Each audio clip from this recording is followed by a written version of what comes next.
Nobody tells you that falling in love with the right person can still be the wrong decision. I didn't figure that out in a dramatic moment. I didn't figure it out all at once. It came in pieces.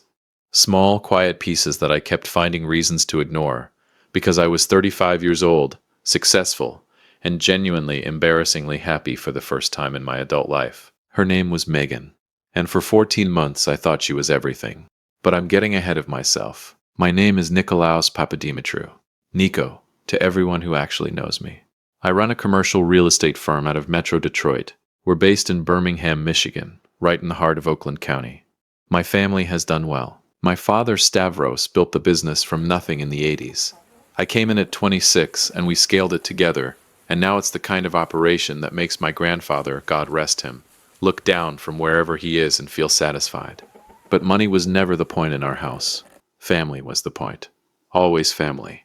We're Greek American, 3 generations deep in Metro Detroit. My parents live in Grosse Pointe in the same house they bought when they got married. Sunday dinners are mandatory, non-negotiable, and treated with the same seriousness as a board meeting. My mother Eleni makes spanakopita from scratch every single week, has done it since before I was born. And if you don't eat at least 2 pieces, she takes it personally. My uncle Theo lives 12 minutes away, and has never once in his life needed an invitation to show up at our door. We are loud, we are close, and we do not do things halfway. So when I tell you I met Megan at a fundraiser in Birmingham, and within 3 months I was completely gone over this woman, understand what that means coming from me. I don't fall fast. I don't fall easy. I had dated seriously twice before, and both times ended the same way. Not dramatically, just quietly. The way things end when 2 people realize they want different lives. Megan felt different from the first night. She walked into that fundraiser in a black dress that probably cost more than my first car, laughed at my Uncle Theo's terrible joke about Greek yogurt within 5 minutes of meeting him, and then turned to my mother and asked, genuinely asked, not politely asked, about the recipe for the appetizer she'd just eaten. My mother grabbed her arm and talked to her for 45 minutes. I stood there watching it happen and thought, oh, so this is how it happens. We dated for 14 months. She met my family early. By month 2, she was at Sunday dinner. By month 4, she knew which chair was Uncle Theo's, and never sat in it. My family absorbed her the way Greek families absorb people they like. Completely, immediately, and with a lot of food involved. I proposed on the rooftop of the Shinola Hotel in downtown Detroit on a Tuesday evening in late spring. Ring, flowers, the whole thing. She said yes before I finished asking. My mother cried when I called her. My father said, good. Now bring her to every Sunday dinner so your mother can feed her properly. Uncle Theo, somehow, already knew. To this day, I don't know how. I was happy, genuinely, completely happy, and I had absolutely no idea what she was planning. Welcome to Dad's Raw Revenge. Get comfortable. This story is going to take you somewhere. Hit that like button and drop a comment below letting me know where you're watching from. Trust me, you're going to love it here. Here's the thing about Megan that I want you to understand before anything else. She wasn't cold. She wasn't distant. She was warm and funny, and she made me feel consistently like I was exactly where I was supposed to be. So when the topic of her family came up, and it came up early, because in my world family comes up immediately, her answer didn't feel like a red flag. It felt like a wound. My parents and I don't have a relationship, she told me one night, about 6 weeks in. We were sitting on the couch in her apartment in Midtown, takeout containers on the coffee table, some show on in the background neither of us were watching. They were really toxic when I was growing up, controlling, critical, my dad especially. I had to put serious distance between us just to function as an adult. I even changed my last name on social media to get some breathing room. I looked at her. She wasn't performing it. Her eyes were steady and a little tired, like someone recounting something they'd processed a long time ago but that still cost something to say out loud. I'm sorry, I said. Because what else do you say? It's okay. It's just not something I talk about a lot. They won't be at the wedding. I need you to be okay with that. I told her I was okay with that. And I was. Because I trusted her. Because she had given me zero reason not to. What I didn't fully account for was my family. Not that they were hostile toward Megan. They weren't, not even close. But the Papadimitriou family operates on a specific cultural frequency, and that frequency includes a bone-deep need to know the people connected to the people they love. It's not nosiness. It's not judgment. It's just we believe you understand a person better when you understand where they came from, who raised them, what table they grew up sitting at. And by month 11 of our engagement, the silence around Megan's family had started creating its own kind of noise. It came to a head on a Sunday evening in late July. My mother had made pasticcio, the real version, the one that takes most of Saturday to prepare, and we were all around the table in Grosse Pointe. Me, Megan, my parents, Uncle Theo, my cousin Nick Jr., and his wife. Everything was warm and normal until Uncle Theo, operating as he always does with complete disregard for social timing, put down his fork and looked at Megan. "Megan, sweetheart, I gotta ask you something." She smiled. "Sure, Theo. Where are your people?" The table went quiet the way tables go quiet when someone says the thing everyone has been carefully not saying. Megan's smile stayed in place, but her eyes shifted. Just slightly. "My parents and I aren't in contact.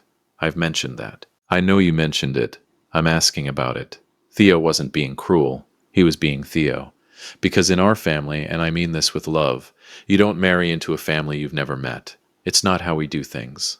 "Theo," my father's voice. Low, single word. Theo picked up his fork, but the question was already on the table and no amount of pasticcio was going to bury it. Later, after Megan had gone home, my father came and found me in the kitchen. He poured himself a small glass of wine and leaned against the counter. "She's a good woman," he said. "Not a question. She is. I believe you." He nodded slowly. "But Nico, we're going to stand in a church. We're going to make promises in front of God and everyone we know. And we're going to do that without knowing a single person from her side. Her parents are toxic, Pop. She had a hard, I hear you, I believe her." He set the glass down. "But toxic people still exist somewhere. They have an address." He looked at me steadily. "I'm not asking you to fix anything. I'm asking you to know what you're walking into." I didn't say anything. He patted my shoulder once and went back to the dining room. I stood there in my parents' kitchen for a long time after that. But here's what I need you to understand. I still wasn't suspicious. Not really. Not of Megan.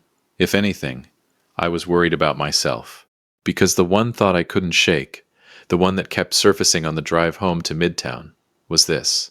What if her parents take one look at me and decide I'm not what they wanted for their daughter? I know how that sounds coming from a guy with a successful business and a family like mine. But Megan existed in a very specific world. Corporate marketing, downtown Detroit, the kind of social circle where everyone has an MBA and an opinion about wine regions. Her apartment was decorated like a magazine. Her friends wore brands I had to look up. She carried herself with a particular kind of polish that I found attractive, but also occasionally, quietly, made me feel like I was slightly too much, too loud, too Greek, too Theo adjacent. What if her parents were the same way?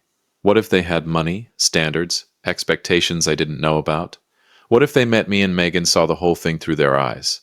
And something shifted. That was my actual fear, driving north on I-75 the following Saturday morning in August. Not that I'd uncover a lie. Not that anything was wrong. I thought I was going to meet intimidating people who might not think I was good enough.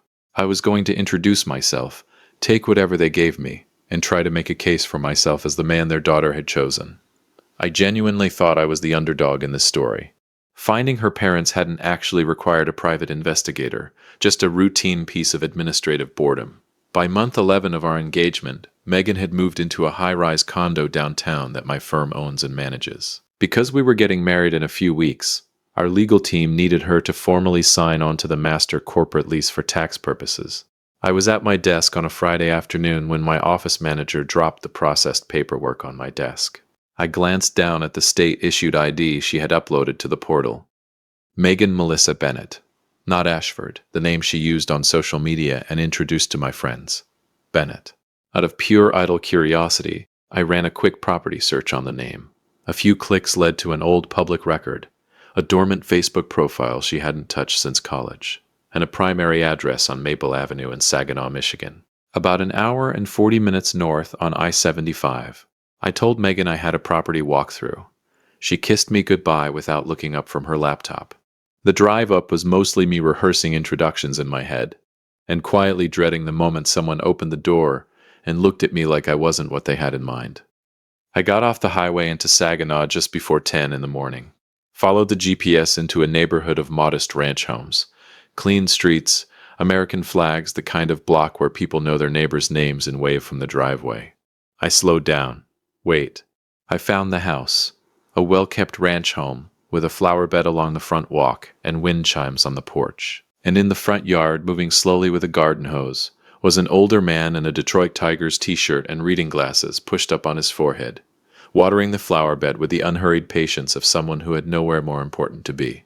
This is not what I pictured. I sat in the car for a full 5 minutes recalibrating everything. There was no gate, no luxury car in the driveway, no indication whatsoever that the people inside this house had ever spent a single moment worrying about whether someone else was good enough for anything. These are not intimidating people. These are regular people. And for one brief, uncomplicated moment, I felt genuinely relieved. I got out of the car, walked up the driveway. He noticed me when I was about 10 feet away and squinted in that cautious way people do when a stranger walks toward them. "Help you with something?" I stopped, took a breath. "Sir, you don't know me. My name is Nico Papadimitriou. I'm engaged to your daughter, Megan." Gerald Bennett dropped the hose. Not fumbled it. Dropped it. Water pooled slowly across the driveway as he stared at me, and his face did something I was completely unprepared for. It crumbled, not with anger, not with suspicion, with relief, with 2 years of accumulated grief finding somewhere to finally land. "Nancy," his voice broke on her name. "Nancy, come outside." And in that single moment, standing on a driveway in Saginaw watching a retired postal worker try to collect himself, my entire understanding of the situation turned completely upside down. Inside the Bennett house, everything I thought I knew about Megan began coming apart at the seams. Quietly, methodically, over coffee I didn't ask for, and a plate of cookies Nancy put out with shaking hands. The house was clean and modest and filled, completely filled, with Megan. School photos, birthday pictures, a prom photo on the mantel, a college graduation portrait where Gerald and Nancy stood on either side of her, beaming. Gerald's arm around her shoulders, Nancy's face so proud it almost hurt to look at. These were not the faces of abusive people.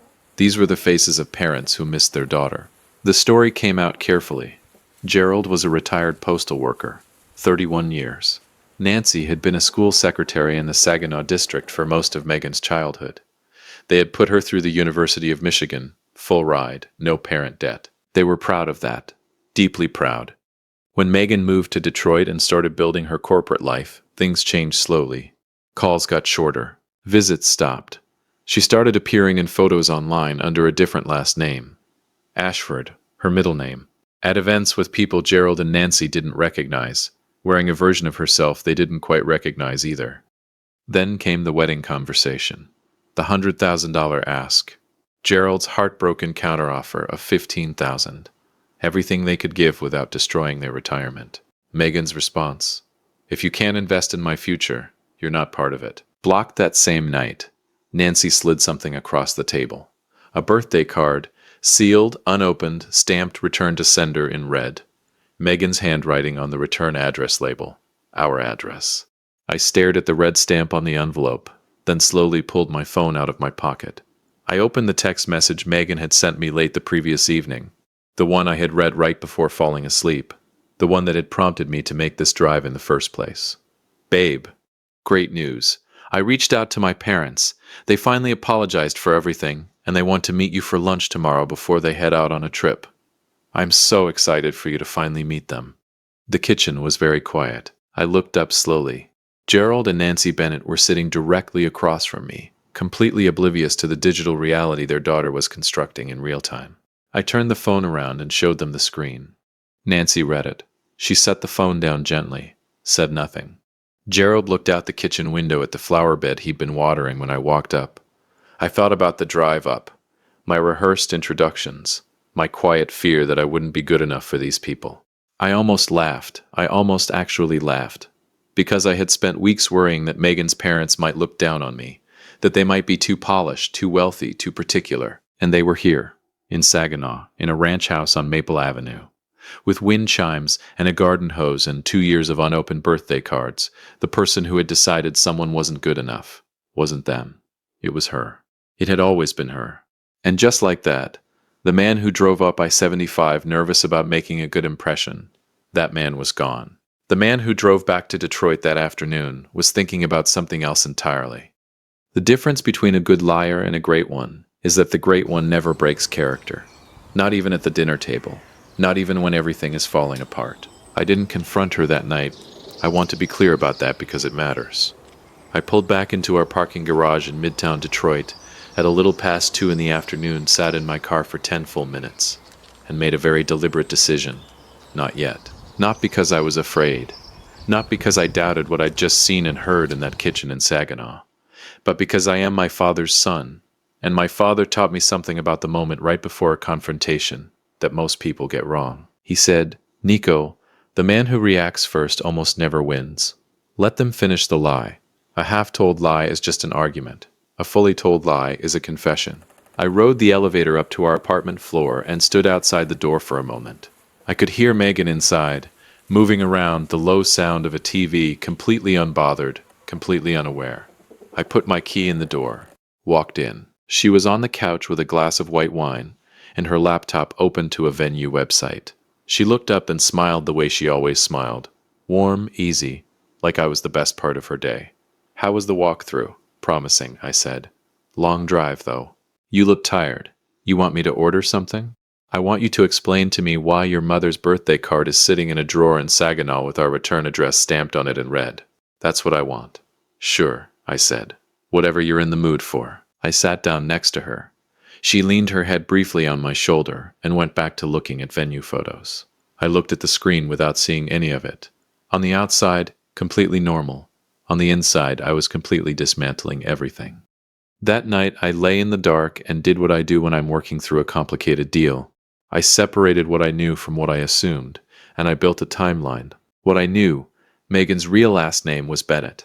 Her parents were Gerald and Nancy Bennett of Saginaw, Michigan, alive, present, and heartbroken. They had not abused her.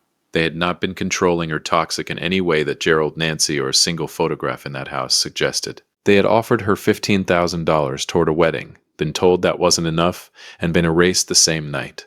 What I knew, Megan had sent me a text while I was sitting in her parents' kitchen, telling me those same parents had apologized and wanted to meet me for lunch, which meant she was already building the next floor of the lie, which meant there was a next floor, which meant there was someone she planned to bring to that lunch.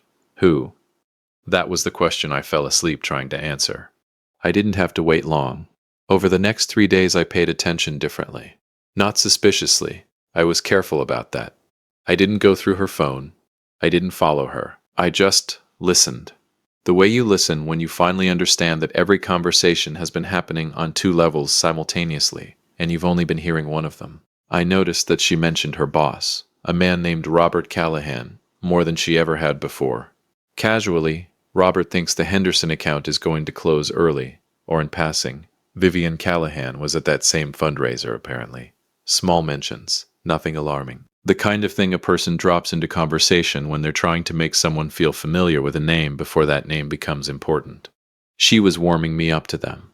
She'd been doing it for weeks, and I'd never noticed. Robert Callahan.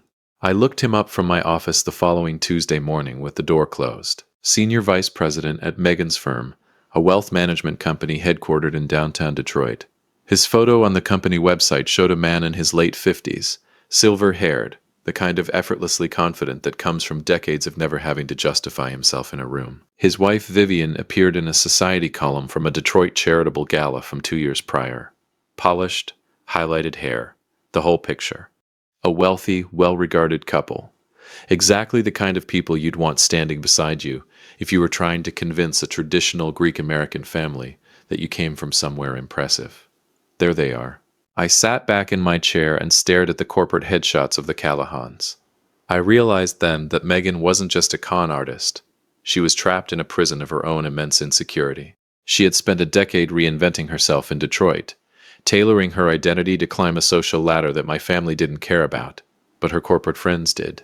When her father refused to destroy his retirement for a single day of theater, it wasn't just a financial disagreement to her.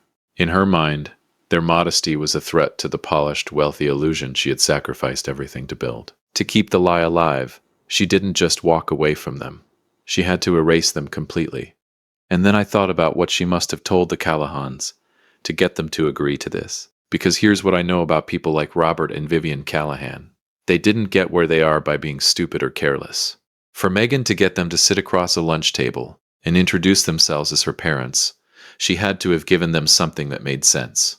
A story that held together, something sympathetic enough that two busy prominent people would say yes without asking too many questions. What did she tell them?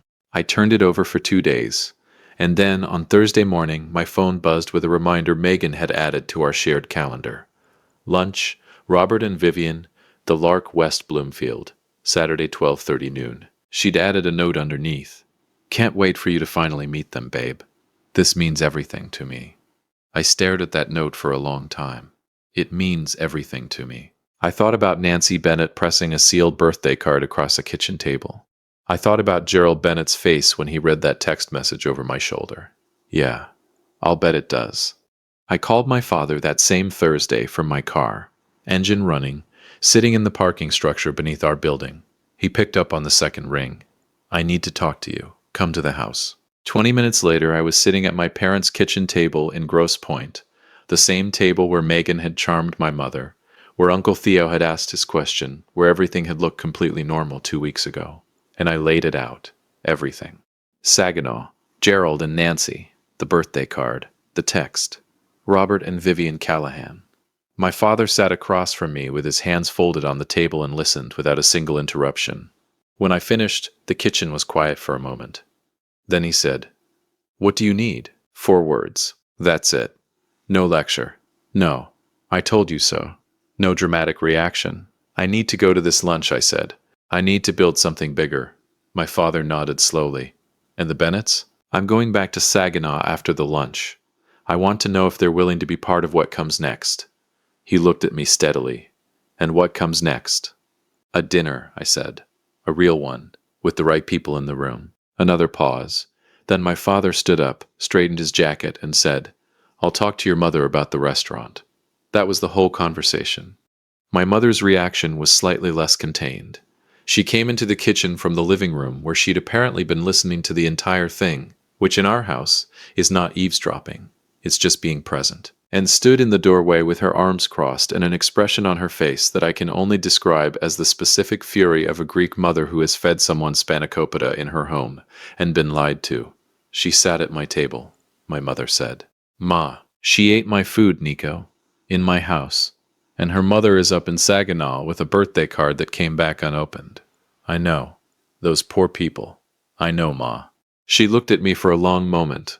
Then she walked over and put both hands on my face, the move she's been making since I was 4 years old, and she wanted my full attention. You fix this, she said quietly. Not just for you, for them. Saturday came. The Lark in West Bloomfield. Old money restaurant. The kind of place where the lighting is specifically designed to make everyone look slightly more important than they are.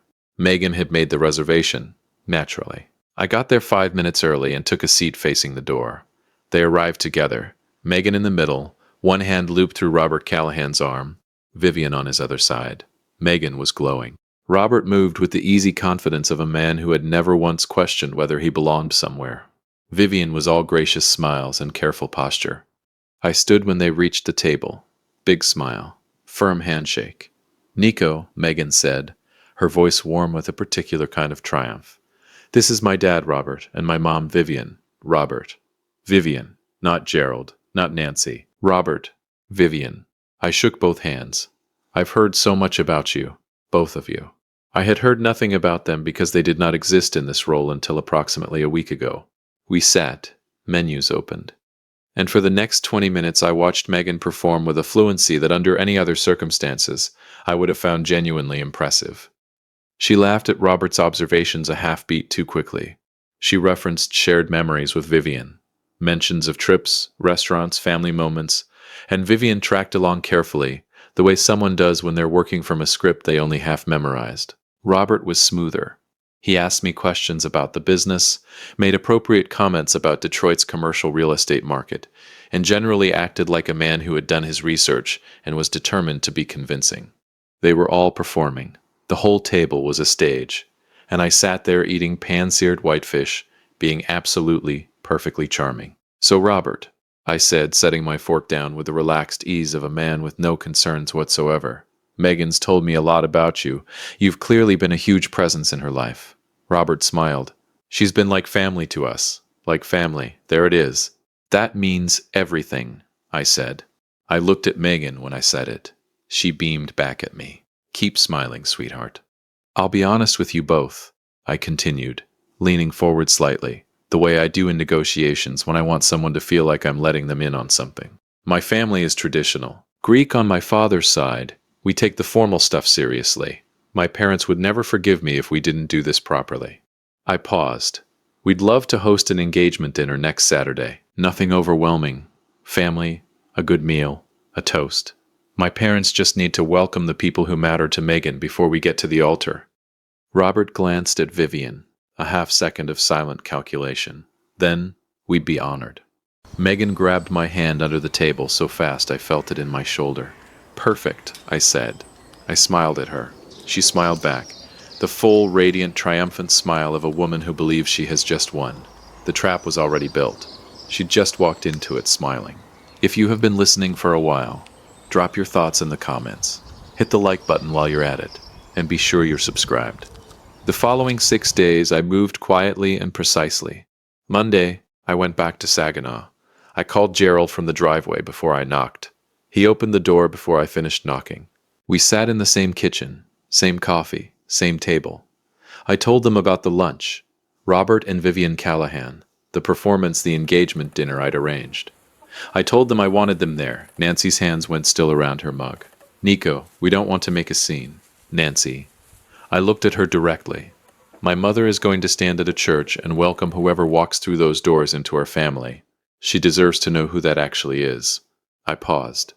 And you have spent 2 years sending birthday cards that came back unopened. You deserve to be in that room. Not for drama. Just because you're her parents. And somebody needs to say that out loud. Gerald reached over and covered Nancy's hand with his. He looked at me. What time should we be there? Tuesday, I sat with my father and Uncle Theo in my father's home office in Grosse Pointe and briefed them fully. My father listened, asked 2 precise questions, and then said, I'll handle the restaurant. He picked up his phone and that was that. Uncle Theo's response required immediate containment. I want to say something to her at the door, he grumbled, narrowing his eyes.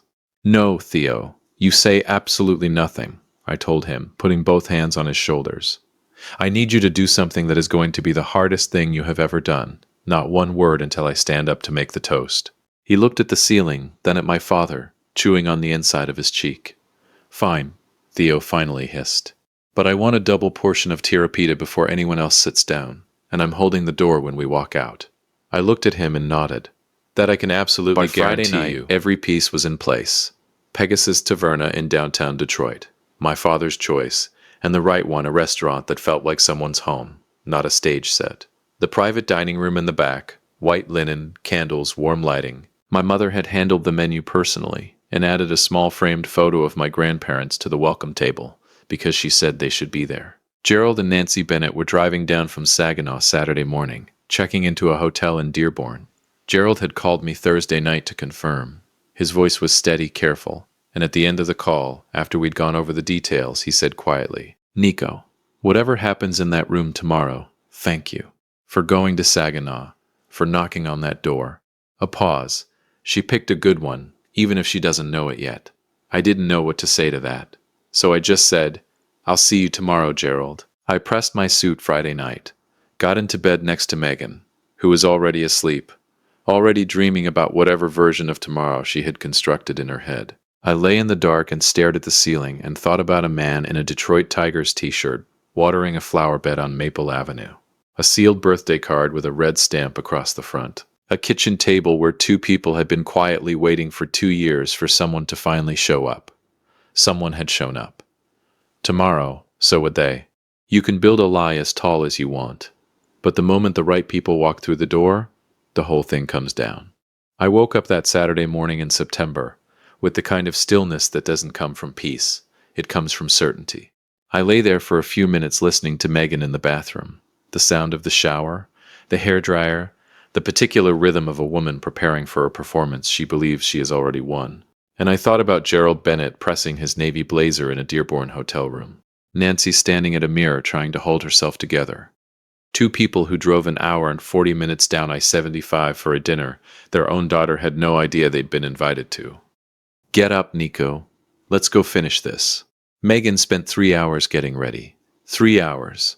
I sat in the living room watching football highlights with the volume low, and I let her have every minute of it. She came out twice to ask my opinion. Once about earrings, once about shoes, and both times I said she looked beautiful, because she did. That was never the issue. The issue was everything underneath the beautiful. She wanted to leave early to check on the setup.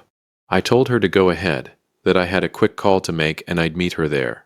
She kissed me on the cheek, grabbed her coat, and walked out the door looking like everything in her life was exactly on track. The moment the door closed, I picked up my phone and called Gerald. He answered on the first ring. "You good?" I asked. "We're ready." His voice was quiet, solid, the voice of a man who had decided something. "Nancy's dressed. We're ready." "Okay, when I text you, you walk in. Doesn't matter what's happening at the table. You just walk in and you stand there. You don't have to say a word." A pause. "Gerald." "Yeah, she's going to see you the second that door opens." "I know. I just want you prepared for—" "Nico." His voice stopped me. "I've been prepared for 2 years. I've been prepared since the night she blocked us. I've been prepared every time Nancy's birthday rolled around and we didn't get a call." Another pause. Shorter. "We'll be there." I held the phone for a second after he hung up. Then I put on my jacket, checked my inside pocket for the ring, and walked out. Pegasus Taverna on a Saturday evening is exactly what it should be. Warm, full, the smell of lemon and garlic meeting you at the door like an old friend. But the private dining room in the back operates on a different frequency. Quieter, intentional. White linen, low lighting, round tables arranged so that everyone can see everyone else.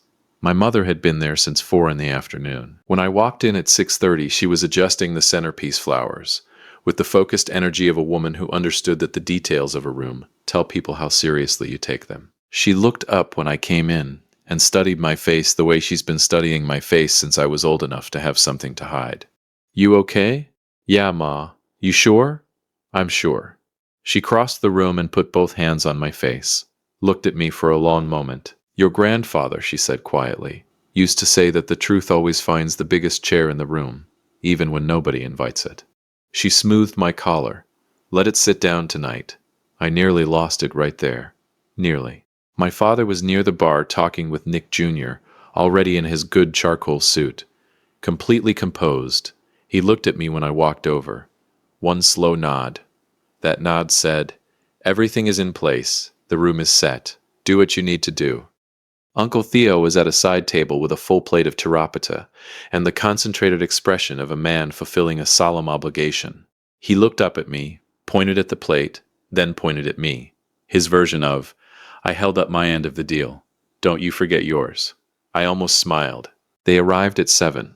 I heard Megan's laugh in the hallway before the door opened. That specific social laugh, half a note higher than her real one, the laugh she uses when she wants a room to feel like a party before she's even entered it. She came in first. Navy dress, hair perfect, every detail exactly right. Robert Callahan followed, silver-haired, expensive suit, moving with the easy authority of a man who has never once doubted his right to be wherever he is. Vivian beside him, gracious and polished, pearls at her collarbone. Megan moved through that room like she owned it. She kissed my mother on both cheeks. She shook my father's hand with both of hers. She laughed at something Vivian said near the drinks table and touched her arm warmly. She was magnificent, genuinely, terrifyingly magnificent. She slipped her arm through mine when she reached me and leaned up close. "This is perfect," she whispered. "Your family is incredible. This is everything I wanted." "I know," I said. "That's why I did it." She heard a compliment. I meant something else entirely. We sat. The food came out. Grilled branzino, lamb chops, a meze spread my mother had personally designed, fresh pita that arrived in a basket wrapped in cloth.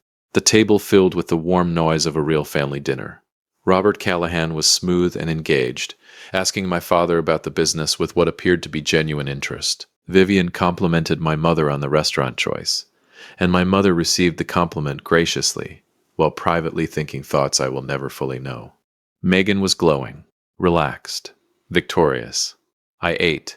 I laughed at the right moments. I refilled glasses and asked questions, and was by every visible measure a completely relaxed man enjoying a family dinner. My phone was face down in my jacket pocket. I had one text to send. I was waiting for the exact right moment. That moment came at 7:48, in the small lull between the main course and whatever was supposed to come next. The table was warm, the wine was flowing, and Megan was mid-laugh at something Robert had said. I slipped my phone out, typed one word to Gerald, now.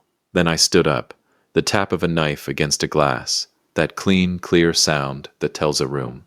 Stop. Listen. The table settled.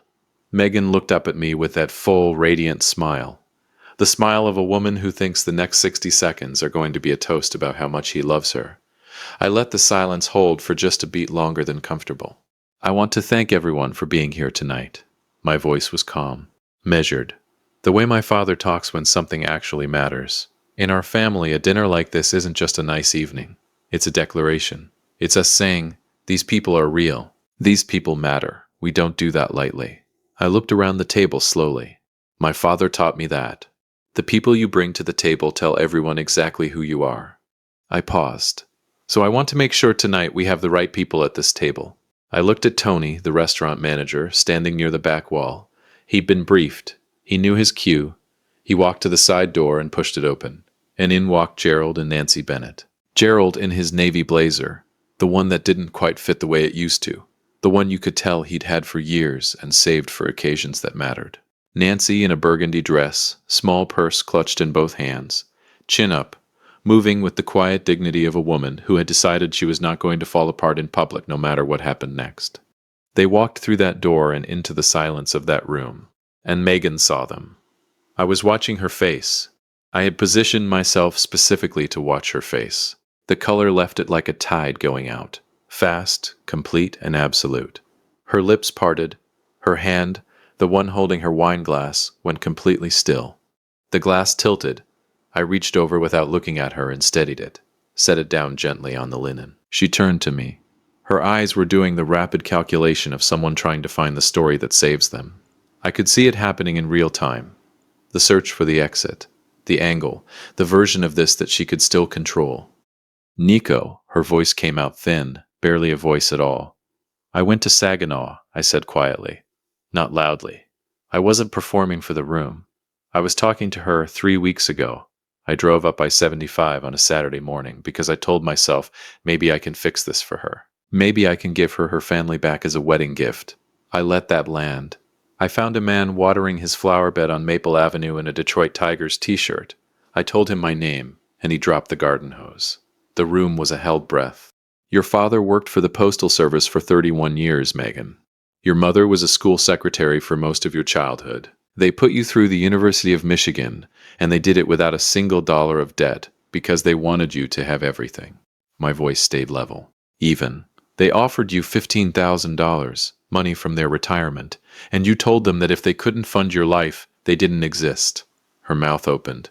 You don't understand the whole. I sat in their kitchen. I said it quietly, like a door closing. I saw your school photos on the refrigerator.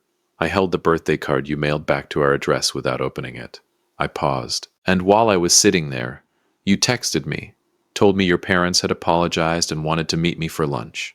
I turned to Robert and Vivian Callahan. Vivian had both hands pressed flat on the table in front of her, her face completely pale. Robert had gone absolutely still. Robert, Vivian, I said, my voice shifting to something quiet and respectful. I know exactly what she told you. She told you that my family was deeply judgmental, that her real parents had passed away years ago, and she asked you to step in as her honorary family mentors, so she wouldn't have to face a traditional Greek wedding alone. She weaponized your kindness and your status to fill 2 empty chairs on a stage. I gestured toward Gerald and Nancy Bennett standing near the doorway. But those are her real parents, right there. Vivian looked at Megan, a long, slow look, the kind that doesn't need words because the words would be insufficient anyway. Then she looked at Gerald and Nancy, and something moved across her face that was far worse than anger. It was recognition. The specific recognition of a woman who has just understood that the person she thought she knew does not exist. Robert said nothing. He folded his napkin, placed it on the table, the gesture of a man who is leaving and has decided there is nothing worth saying first. I turned back to Megan one final time. She had stopped looking for the exit. There wasn't one, and she knew it. She was just looking at me. Eyes bright, jaw tight, The full architecture of everything she'd built reflected back at her from every face in that room. I grew up watching my father treat people, all people, like they mattered. The guy who parks the car, the woman who cleans the office, the retired postal worker in Saginaw who gives everything he has and gets told it's not enough. I reached into my jacket pocket. That's the measure I was raised with. Not the address, not the job title, not the clothes. I looked at her. By that measure, I don't know who you are. I took the ring out of my pocket. I set it on the white linen tablecloth in front of her. Not thrown, not dramatic, just placed. Quietly. The way you set something down when you've been carrying it too long and you're finally ready to put it down for good. Then I picked up the floral centerpiece from the middle of our table. White flowers, simple, my mother's choice. And I walked across the room to where Nancy Bennett was standing. She was fighting it. You could see the effort in her jaw, her shoulders, the way she was breathing. Short and careful. The way people breathe when they are holding something enormous and cannot afford to drop it in public. I held the flowers out to her. She looked at them, looked at me, and then Nancy Bennett, who had driven an hour and 40 minutes from Saginaw, and pressed her best dress, and held her chin up through the hardest walk of her life. She took the flowers and came completely apart. Not loudly. The quiet kind. The kind that comes from 2 years of accumulated grief finding somewhere to finally go. Gerald had his arm around her before the first sound left her. His jaw was tight, his eyes wet, his chin steady. He pulled her in and looked at me over the top of her head. And then he did something I didn't expect. He stepped forward. One step, Nancy still tucked under his arm, and he extended his free hand to me. I shook it. He gripped it hard, the grip of a man saying something his voice couldn't quite carry yet. I held it for a moment. Then I stepped back. My father was beside me. I don't know exactly when he moved. Stavros Papadimitriou materializes when it matters. It's just what he does. He looked at Gerald Bennett for a moment. Then he stepped forward and extended his hand. "I'm Stavros," he said. "I should have met you a long time ago. I'm sorry for that." Gerald shook his hand. Swallowed once. "Gerald." A breath. "Thank you for raising a man like that." My father looked at me sideways. Just for a second. Just long enough. In 35 years, that is the proudest I have ever seen him look. My mother didn't shake Nancy's hand. She pulled her into a full embrace. Both arms immediate, unconditional. The way Greek mothers hold people who need to be held. Nancy held on. The flowers were still in her hands. We walked out together, the Papadimitrious and the Bennetts. My mother's arm linked through Nancy's. My father and Gerald walking side by side with the quiet ease of two men who had just recognized something in each other. Nick Jr. holding doors, Uncle Theo bringing up the rear. Theo stopped at the main door. He turned back, just once. I looked back too. Megan was sitting at the center of that table, in her perfect dress, in her perfectly constructed life. The ring on the linen in front of her, the centerpiece gone. Robert and Vivian Callahan stood at the far end of the room. Vivian with her coat already on, Robert with his hand at the small of her back, neither of them looking in Megan's direction as they moved toward the exit. Her friends, the high society crowd she had curated and performed for, and built her entire second identity around, sat in their chairs, with the particular discomfort of people who have just witnessed something they cannot unknow, and aren't sure what to do with their hands. Nobody went to her. Nobody pulled her aside. Nobody offered a version of events that made it better. Nobody played the part she needed them to play, because there were no more parts available. The whole cast had walked out. She just sat there, seen, completely, finally, irreversibly seen. Uncle Theo looked at her for a long moment. Then he shook his head once, slow, almost sad, and let the door close behind him. Outside on the sidewalk, September air cool and clean. Downtown Detroit moving around us like it had no idea what had just happened inside that restaurant. I stood next to my father and breathed. He put his hand on the back of my neck, the thing he's done since I was a kid. Didn't say anything for a moment. Then, your grandfather would have done the same thing. That was it. That was all he said. Across the sidewalk, Gerald Bennett was looking up at the Detroit skyline with Nancy tucked under his arm, the white flowers still in her hands, both of them breathing the same cool September air like people who had just been handed something back that they'd given up on ever seeing again. Gerald caught me looking. He nodded once. Not a thank you nod, something that didn't have a word for it. I nodded back. Some deals you close for profit. Some you close because there is no version of yourself you can live with that walks away from the table. That night I closed the most important deal of my life, and I didn't make a single dollar. Some women lie to erase people who loved her. She built a whole life on top of that erasure. And on a Saturday night in September, in a private dining room at Pegasus Taverna in downtown Detroit, every single floor of it came down.